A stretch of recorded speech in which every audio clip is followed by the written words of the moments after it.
Hello guys, welcome back to this channel. In this today's tutorial, I'm going to show you how you can draw on your Instagram story with chalk.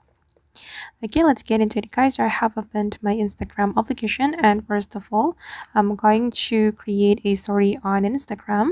I'm going to click on this plus button and then I'm going to select a story. Okay, and I'm just going to upload a photo from my gallery. I'm going to upload this photo.